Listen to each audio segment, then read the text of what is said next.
Бишкек шаардык тез жардам борборунун 10 чакты кызматкери саламаттыкты сактоо министрлигинин алдына митингге чыгышты. Алар июль айынын эмгек акысын бир кыйла азалганын айтышкан.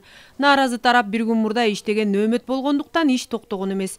Биз барган учурда мекеме кадимки тартипте иштеп жатыптыр. Сураштыра келсек, бул айда маяналар чынында эле аз чыгыптыр. Ошол июль айыныкы дагы кичине азыраак чыгып калыптыр. Вот недавно алдык, кечээ эле айлыгыбызды бир аз азыраак экен. Анын себептерин пока мен айта албайм. Аны менен барып бухгалтериядан. Канча азыраак? Канча миң сом?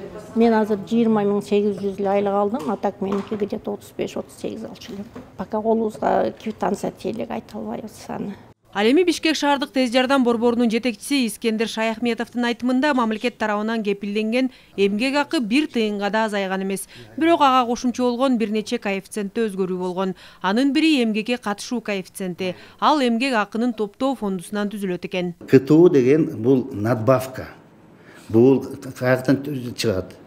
Бизде мисалы штат боюнча 210 врачебный ставка бар. Бүгүн 80 ставка бош. Ошол акча бизде калат. Анан 360 медайымдар иштейт. Анын ичинде 60 ставка бош. Ошол акча чогулуп КТУга чыгат да суммасы. Бирок отпускка кетип атканда биз отпускной төлөйбүз, айлыкты да төлөйбүз. Ошол фонддон кетет да. Ошол фонддон кетип атпайбы?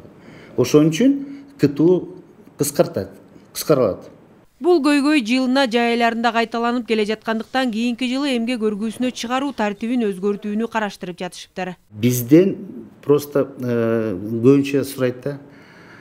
Отпускада гүлгө барып эс алсак жакшы болот эле деп. Ошон үчүн биздин ката кеткенибиз, что август, июнь, июльдө көп киши отпускага кетти. Мисалы мына элестетиңизчи, отпуска мына только бир айда 84 киши кетти. Только бир айда.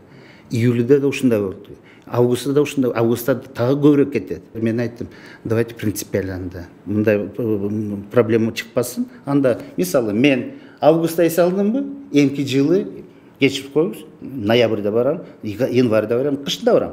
Деги эле тез жардам кызматында иштегендердин айлыгын көтөрүү зарыл дешет жетекчилер. Себеби маянанын аздыгынан бир топ медиктер жеке клиникаларга же башка тармактарга да кетип калышууда. Эске салсак, былтыр бул тармакта иштегендердин айлыгы 2 баскыч менен 100%га көтөрүлгөн. Ошондо мисалы мурда 4,5 миңдей айлык алып келген фельдшер учурда кошумча коэффициенттерин кошпогондо 10 миңдей эмгек акы алат. Акмарал Сабатар, Рыскелди Көкүлбеков, Ала Тоо 24.